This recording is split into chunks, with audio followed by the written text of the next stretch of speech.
Vidange. Vidange. Laisse coupon la bec, pas tout le monde aux caisses. Vidange. Vidange. Vidange. Vidange. C'était écœurant, tous les papiers qu'on amasse une journée, ça n'a pas d'allure. Hein? Cochonnerie. Nancy, pourrais-tu, s'il te plaît, prendre ça puis me mettre ça au vidange? Ben, franchement, Rogatien, De quoi? ben, ça va pas dans les vidanges, ça. Ça va dans la récupération. Pardon? Puis tu es en train de me dire que toi, Nancy Caron, tu fais de la récupération? Annonce-moi donc que tu fais du compost, ça, c'est un coup parti. Toi, es-tu en train de me dire que t'as pas de bac à recyclage chez vous? No! Jamais, jamais! Mais avoir un de bac à recyclage de marde, de dégueulasse, de style chez nous. Suivant le 22. Merci. Les jeunes à cette heure sont paresseux. Y a trop de voleurs, ça manque de peu. Mais j'ai pas peur, on peut faire mieux. Tout le monde en cœur, Taxi 22. Ben, c'est à cause du monde comme toi qui jette tout aux poubelles puis qui font attention à rien que la planète est rendue comme elle est. T'es-tu en train de me dire, toi, là, que c'est à cause de mes assidueux billets de 6,49 pas gagnants, de cette gang de crosseurs, que je jette dans les vidanges, que les Chinois font du basic à pédale, assis avec des masques de docteurs d'en face, puis que partout, il y a du smog? Oui, un peu. Ben voyons donc. Nancy, quand t'étais jeune, là, tu recyclais-tu? Non. Ta mère recyclait-tu? Mais non. Ta grand-mère recyclait-elle? Mais non. Non. Ben, c'est à cause de ça qu'il y a autant de pollution aujourd'hui aussi. Du tout! Pas tout, c'est pas ça, du tout! C'est à cause de toutes vous autres, les acides récupéreux, de suiveux, puis du récupérage de tout! Hey, tu racontes n'importe quoi. Ah ouais? Dans le temps, là, il y avait combien de trucks à vidange qui passaient dans la rue chez vous? Ha ha! 1 par semaine. Aujourd'hui, il y en a quasiment 6.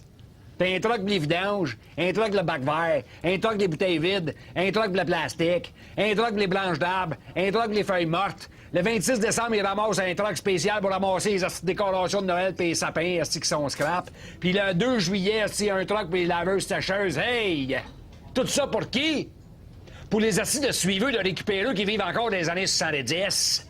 Qui veulent aller arroser le légume bio de tomates à 10 piastres, avec de la poussière de sapin, des pleurs de bananes puis un soupçon de carottes, au lieu de juste les arroser avec de l'eau puis de l'engrais de marde de cochon comme ça se faisait dans le temps. En tout cas, moi, je fais ma part, OK? Puis je la fais, ma part. Me fait rire avec faire ma part.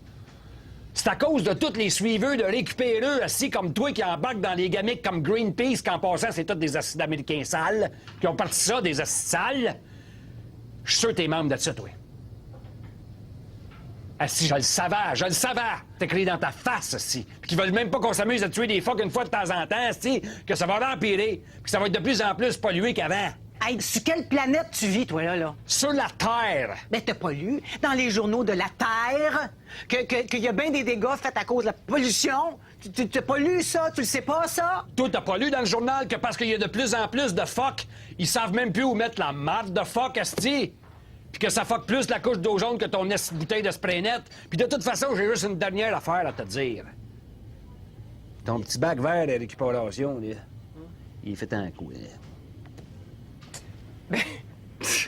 T'es drôle, toi. Il est fait en la même affaire que toi, le bac vert sur la planète. Il est fait en plastique. Exactement. En plastique. Eh oui. Tu vois tout ça, là? Un morceau de plastique. Gros comme ma main. Ça y prend combien de temps, tu penses, à décomposer? Ah, ben ça, je sais pas. Essaye un chiffre, n'importe quoi. Oh, 20 ans? Non. 25 ans? Non. 30 ans? Même pas proche.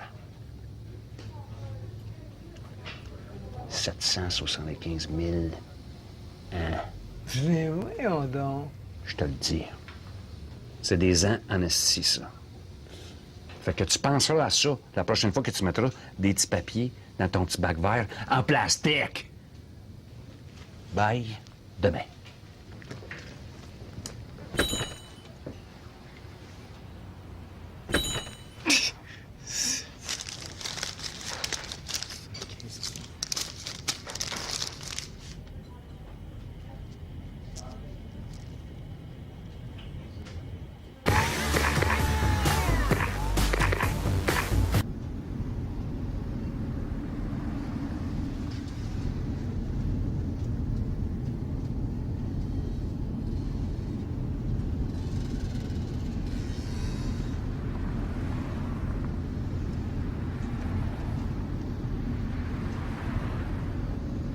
Ça fait longtemps, vous travaillez dans le taxi? Je suis soulagé, là, monsieur Arcan, là. Vous pouvez pas savoir. Depuis tantôt, je me disais, voyons donc, s'il y a bien la bête, ce là en plus, je l'ai vu en entrevue, il a l'air sympathique, puis tout, j'étais déçu, là. Je me disais, ben voyons donc, Denis Arcand, pas son à regarder dehors, puis à se foutre du petit monde, puis tout, là. Voyons, excusez-moi, c'est parce que je pensais que c'est vous qui vouliez pas me parler. Ben voyons donc, j'ai Denis Arcand dans mon taxi, le meilleur firmeur québécois planétaire, à 2 pouces de ma face, puis j'y jaserai pas. Hey, hey. Ben, merci, vous êtes bien gentil. Hey, en passant, là, les Oscars, c'était quelque chose, hein? Ah! Toute qu'une soirée, vous nous avez fait passer là. Moi, je regardais ça, puis je me disais, lui, là, il vient comme de gagner. C'est de Mongol! Je dis, lui, là, il vient comme de gagner la Coupe Stanley de son domaine. Tu sais? Puis là, je vous regardais en avant, tout habillé propre avec votre trophée dans les mains, que vous essayez de parler à un moment donné. Puis là, je me disais, c'est-tu bien pesant, ça, un Oscar? C'est-tu, on se parle-tu du 2, du 3 livres, ou on est plus dans le 6 ou dans le 7? Ben, c'est assez lourd. C'est-tu plus pesant qu'un trophée artiste, mettons? Ah, ben, je sais pas parce que j'ai jamais gagné de trophée artiste. Hein? Ben, non. C'est plus pesant qu'un Olivier? Je sais pas, j'ai jamais gagné d'Olivier non plus. Ben voyons, encore, Martin Matt n'a déjà gagné, je peux pas croire que vous Ben n'avez non, moi, j'ai pas été chanceux, je n'ai pas gagné. Mais je peux vous dire une chose, par exemple, un Oscar, c'est plus lourd qu'un Jutra. Avez-vous un Jutra que je puisse juste peser, ouais? Non, écoutez, je suis désolé. D'habitude, j'entraîne toujours un sur moi. Mais là, je suis parti vite de la maison un matin, je l'ai pas. Ah ouais, hein? T'as une farce. Ah. Mais sérieusement, ça fait combien de temps que vous êtes sur le taxi? Moi, M. Arcand, ça fait 22 que je fais ça. Jamais manqué un matin. Jamais. Ouais. 6 jours semaine, 12 heures par jour. Puis, si vous feriez un film sur moi dans le taxi, là, puis de ma vie dans les taxis, vous en verriez pas de tout ce qui s'est passé ici, les aventures que j'ai connues. Tintin, esti, je le mets dans ma poche en arrière. Comme quoi, par exemple? Je sais ça. Ouais. Ça, là. C'est-tu de la cicatrice? Ben non, si c'est pas de la cicatrice. C'est de la cicatrice. Ça, monsieur, 41 points de suture. Ça s'est passé comment? Oh, je veux pas vous déranger avec mes histoires. Non, ça me dérange pas du tout. Ça m'intéresse, allez-y. Ouais, je veux pas... Non, sérieusement. Ce qui est arrivé, c'est que, à un moment donné, je me suis fait attaquer par 2 gars. Les 2 gars étaient assis en arrière. Tout va bien, on jase, tout ça, ils ont l'air normal, là. Et à un moment donné, il y en a un qui se passe la main par-dessus, puis il m'accote un couteau ici. Puis tu vas me donner ton cash. Juste tu vas aller chier en esti. Sais-tu combien ça me prend d'heures pour ramasser ça, ce cash-là? Fait que je me suis penché comme pour ramasser... moi, j'ai tout le temps une barre à clous ici en dessous. Puis là, il m'a vu sortir la crowbar. Schlac! Schlac! Il m'a coupé ça, là! Puis ça a suivi toute l'os de la mâchoire tout le long. J'ai été très chanceux, hein? Il paraît qu'un quart de pouce fort plus bas, puis si ça a l'air qu'il me coupait direct la carotte typhoïde. Puis ça, là, il paraît que tu te vides de ton sang en 4 minutes, M. Arcand. 4 minutes, c'est pas long, ça, là. Fait que là, j'ai été chanceux, puis là, ben, j'y ai pogné le poignet, puis j'ai fait une torsion comme Édouard Carpentier. Puis là, le couteau est tombé. Puis là, j'y ai ramassé le bonilon qu'il y avait dans la face, puis j'y ai ramassé ça en avant, puis en arrière, en bas, dans la fourche. Puis j'ai fait un nœud, puis il était pogné, ce là-dedans. Vous êtes sûr que c'est ça qui s'est passé? Ben là, j'étais là. Fait qu'après ça, son chum, lui, il a sorti son couteau, lui, avec, puis là, il a voulu me pogner. Puis là, lui, je l'ai vu venir d'avance, là. Lui, je l'ai pogné, c'ti. Pang, de même, pow, s'est pété la tête dans le miroir, puis là, il y avait la petite main ici. Puis là, je montais, puis je baissais à vite, de même, jusqu'à temps que le couteau tombe dans la rue. Puis là, je suis sorti dehors, puis j'ai nettoyé deux par le fond de culotte, puis je marchais. Moi, je m'en allais trouver des polices, moi, ouais, je me promenais avec les deux, je m'en allais porter à la police. Puis là, il y a un gars qui veut venir m'aider, qui veut jouer les héros, là, tu sais. Puis là, c'était un noir, là. Puis là, ben, à cause de lui, les 2 gars se sont poussés. Puis j'aurais pu avoir une médaille, moi, de ça. Fait qu'imaginez le film que ça fait. Hein? Ouais, c'est bon. Puis j'ai déjà le titre. Lequel? The Cicatrice. Ouais. Non, c'est un bon titre, ça. Ça marche. On va faire un poster, hein, avec juste ça, la photo de ça ici, là. Avec la voyelle en avant. Puis un meter. Hein? Ah, ça marcherait, ça.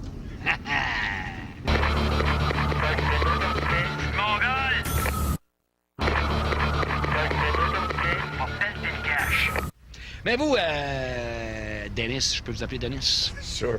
Vous, Dennis, comment ça se fait que vous avez jamais fait de film d'explosion de chars, de poursuites, de guns, puis de batailles, puis de blondes avec des grosses boules, puis comme les Américains, là? Ben, ces films-là, pour les faire comme il faut, ça prend beaucoup d'argent. Puis moi, j'ai pas des gros budgets pour faire mes films, alors finalement, ce qu'il y a de meilleur marché, c'est de filmer des acteurs qui parlent. C'est vrai, ça coûte quoi aujourd'hui, un acteur qui parle? Ça va être à peu près à quoi, 8-10 piastres à l'heure? Ben, c'est un peu plus cher que ça, mais quand même, c'est meilleur marché que faire sauter des chars. Ouais. C'est l'avantage, j'avais bien raison. Mais moi, c'est ça, je me dis, tu sais, quand il y a un métier, qu'il y a plus de monde qui veulent le faire que de job, c'est sûr que là, tu peux ramasser. Les acteurs, esti, il y en a trop pour le nombre de rôles qu'il y a, fait que tu peux les saigner, esti, comme faut. Tu sais? C'est pas nécessairement ça mon intention, là, mais bon. Moi, là, je me dis, tu veux acter, t'as pas voulu aller à l'école, esti, viens pas te plaindre, là, tu sais. On te maquille, puis tu parles fort, c'est tout ce que t'as à faire, esti, viens pas te plaindre, là. T'as une roulotte en part de ça. Ça a l'air beau, les roulottes, esti. Je regarde ça, là, des fois, là, je me dis, tabarnak, le gars, il est sa job, puis entre deux prises, il est comme à Sainte-Madeleine, si on relaxe avec les chums sur le bord de la roulotte. Le T'sais, problème, des fois, c'est qu'il y a juste un job tous les 6 mois ou tous les ans. dans ce temps-là, je me dis, l'acteur, il faut qu'il se rende compte que ça pourrait être pire. Il pourrait être actrice, comme on dit. Parce qu'une actrice, à partir de 32-33, on passe à un autre appel, on s'entend-tu? C'est cruel. 34, c'est à s'entraîne, c'est-tu. Mais quand vous voulez vous changer les idées, vous défoulez, mettons, vous avez des critiques qui vous font chier, là, qu'est-ce que vous faites? Là? Faites-vous du sport? Faites-vous des Ouais. activités? Moi, j'ai toujours fait du sport. Je fais du ski, je fais du hockey, j'ai fait du ballon-ballet, j'ai fait du fastball. J'ai passé ma vie à jouer. Moi, c'est la pétanque, c'est-tu. Ah ouais? Ah, Tu vois pas ça tranquille un peu? ah non, ça me défoule, la pétanque, là. Bon, ben, good for you. Ouais, il y a un côté là-dedans, là, qui... C'est agressif, la pétanque, beaucoup plus que les gens pensent. Ah, OK. Mais vous n'avez pas répondu à ma question. Les critiques qui vous font chier, comment vous délez avec ça? Ben, écoutez, moi, je me dis que les critiques écrivent des critiques. Moi, je fais des films. Finalement, c'est moi qui ai tout le fun. Là-dessus, vous avez raison. Vous avez bien raison. Moi, mon idée dans la vie, c'était presque de devenir un sportif. Mais j'étais pas assez talentueux, alors j'ai fini par faire un réalisateur à la place. Pourquoi d'abord on fait pas un film de sport ensemble? OK, quel sport? Ben, moi, il y a un sport que je me dis, j'en reviens pas, qu'il y a jamais personne, jamais, qui a fait un film là-dessus. C'est le mini-pot. Ouais. Puis on part d'un cas vécu, parce que ça marche avec les femmes. Tu veux faire une affaire de sport, puis qu'il y a des femmes qui viennent le voir, il faut que ça soit un cas vécu. Les femmes, elles sont clientes de ça, cas vécu, s'ils arrivent en courant. Peu importe c'est quoi. Fait que là, on va chercher les gars avec le sport, puis les filles avec le cas vécu. Puis l'histoire qu'on raconte, c'est l'ascension dans le monde sale du mini-pot, dans les coulisses sales du mini-pot, de André et Suzanne Buis. Tu sais, eux autres qui sont partis de rien, là. À rien pantoute, esti. Une paire de gougounes, des talons hauts, 2 potters, esti, ça restait dans le 4-5-0. Puis à un moment donné, ça s'est mis à voir au mini-pot. Puis malgré tout l'univers des coulisses sales du mini-pot, ils ont passé au travers de ça. Puis à un moment donné, ils se sont mis à gagner des tournois, là. Puis tu sais, les grosses vedettes, ça, là. Ça remplissait des parkings à Laval, là, ici, là. Puis là, c'était de gagner des tournois à 100 puis 200 piastres. Puis là, quand les mini-pots se sont mis sur la map, puis ils n'avaient plus besoin des autres, ils les ont jetés comme des vidanges. Fait tragique. Ouais. Puis j'ai le titre encore. Ah ouais? Ça, faut rester simple. Ouais. Les Lavigueurs, ça a marché. Les Simpsons, ça a marché. Ouais. Fait qu'on se casse pas le basic, Dennis. On y va avec la buée. All right. OK. Il va y avoir des line-up en avant du cinéma. On va faire un blockbuster, alors, comme dans les années 70. Oh yes. Bon, on va faire de l'argent. Faire de l'argent. On va pelleter le cash. On va passer à la gratte, puis on va mettre ça dans le container aussi. Quand vous en avez assez à votre goût, on se fait, là, asti, on revient avec les Buis 2, mais là, tabarnak, il y a des chars qui sautent, les gros totons, asti, on met les petits Américains dans notre poche en arrière. Merci, bonsoir. OK, on est en business. Yes, sir. All right.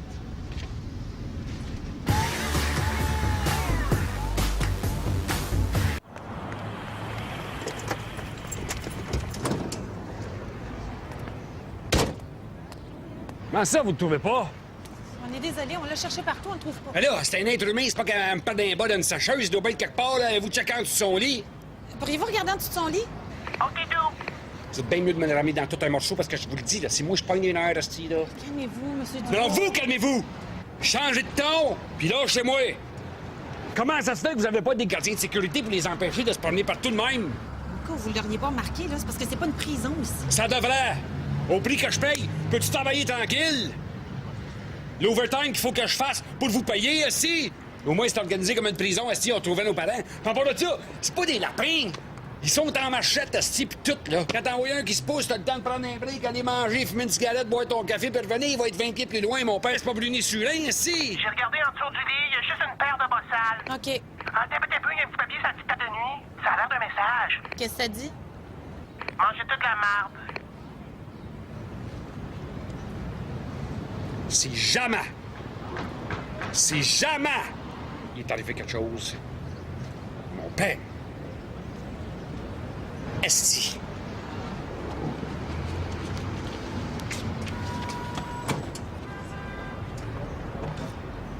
Oui, salut tout le monde. C'est 022. Je m'excuse, dispatcher, de passer par-dessus, mais c'était un appel à tous. J'ai mon père qui est disparu du centre, puis ils sont pas capables de le trouver. Est-ce qu'il est incompétent? Fait que j'ai besoin de tous les chars là, qui jettent un œil. J'ai aucune idée où est-ce qu'il peut être, là. Il mesure 5 pieds 10, pèse à peu près 140, 145. Il a son petit chapeau. D'habitude, il est habillé propre. J'espère qu'il est habillé. Puis il a des cheveux blancs aussi qui en restent, puis pas de visage. Fait que s'il y a quelque chose, me revenez là-dessus au plus sacrant. Interrogation discrète. Merci.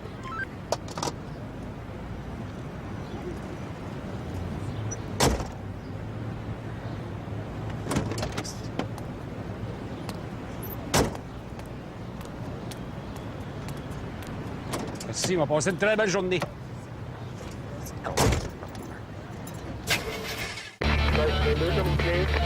Il mange la marde.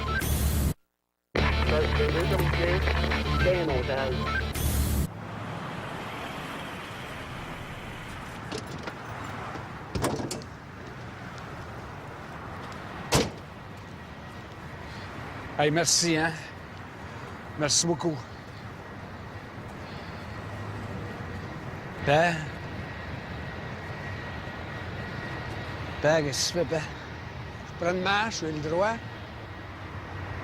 T'es rendu compte de ce que t'es rendu, là? Hey, t'aurais dû voir ça là-bas, là? Les champs, là, de grosses paparmanes géantes, là, c'est gros comme des maisons. Pour moi, ça se mange pas, cette affaire-là. Bon, on y va-tu, là? Non, non, je veux pas rentrer, je suis bien dehors. Non, mais regarde, là, mon taxi, juste là, là. Sais-tu quoi? Je pense que je vais me mettre en bédaine, hein? Non, une autre fois, OK? Non, mais je pensais à ça l'autre jour, là.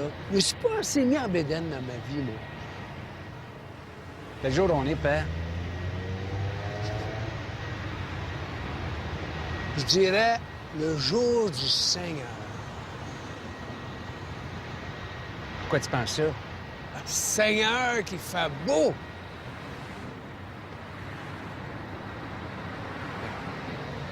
Viens, on va y aller, OK? Hey, là, attends. Ça te manque pas? Tu penses pas à ça, là? J'aimerais ça me mettre en bédaine. Viens. C'est drôle, ça. Moi, j'ai tout le temps aimé ça. Quand on loin, je suis allé, là. Toute le mois de juillet, en bédaine, là, que je t'avais. Là, il y a un écœurant qui a inventé les T-shirts. Et lui, là, il faudrait le prendre par les gosses. M'en occupe, OK? Ouais. Oublie pas de dire que c'est mon idée. Fais-en pas, il va le savoir.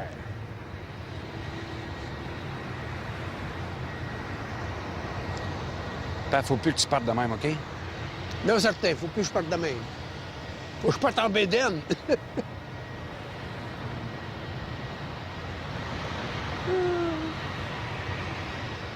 Bon. Tu prêt à y aller, là?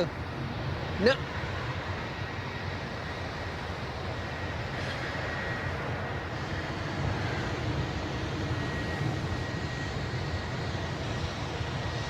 Qu'est-ce que tu veux faire?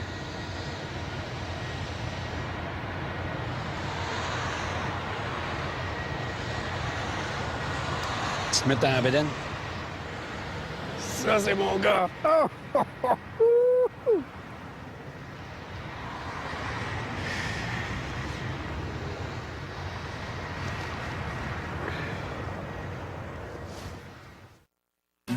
Il y a une affaire me demandait, quand je voyais que ça, puis que vous essayez de parler à un moment donné, je regardais le trophée, puis là, je me disais...